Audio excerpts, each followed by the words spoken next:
ఈ భూలోకంలో యెరూషలేము మందిరంలో ఉండవలసిన ఆ మందసము ఎప్పుడైతే యెరూషలేము మందిరము AD 70లో శిథిలమైపోయిందో రోమా ప్రభుత్వం వారితోనూ 3 మార్లు యెరూషలేము మందిరము శిథిలమైపోయింది. ఈ ఇర్మియా భక్తుని యొక్క కాలములో, ఆ ప్రవక్త యొక్క కాలములో యెరూషలేము మందిరము కూల్చబడుట అనే సంఘటన జరగబోతుంది అని ఆత్మ ప్రేరేపణ ద్వారా అనేక సమాచారముల ద్వారా ఎరిగినవాడై ఆ దేవుని యొక్క మందసమును పదిలపరచుటకు భద్రపరచుటకు తాను అప్పగించుకొని అనేక మంది యాజకులను సిద్ధపరిచి యెరూషలేము మందిరము నుండి ఆ యొక్క మందసమును భద్రపరిచి ఉన్నారు.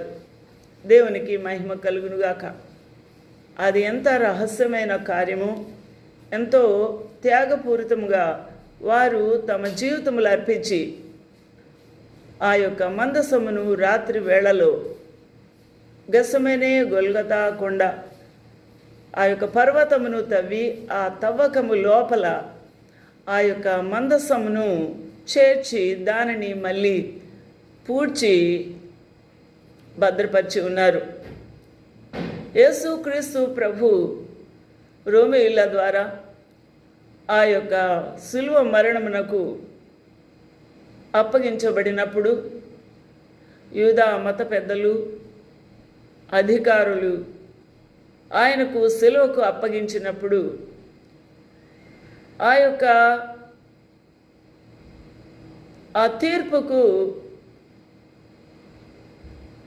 దేవుని యొక్క చిత్తమునకు అప్పగించి ఉన్నాడు ఆ యొక్క న్యాయాధిపతి. ఎప్పుడైతే ప్రజల కేకలు సిలువ వేయము అని కేకలు వేసినప్పుడు మాకు బరబ్బను విడుదల చేయమన్న కేకలే గెలిచినాయి. అప్పుడు యేసుక్రీస్తు ప్రభువును సిలువకు అప్పగించిన వేళ మట్టు మధ్యాహ్నం వేళ 9 గంటల నుండే యేసుక్రీస్తు ప్రభువును పచ్చి మానుపై మేకులతో కాళ్ళు చేతులు దిగగొట్టి ముళ్ళ మకుటము ఆయన శిరంపై ఉంచి కొరడా దెబ్బలతోనూ ఉమ్ములతోనూ గుద్దులతోనూ ఒళ్ళంతా హూనము చేసి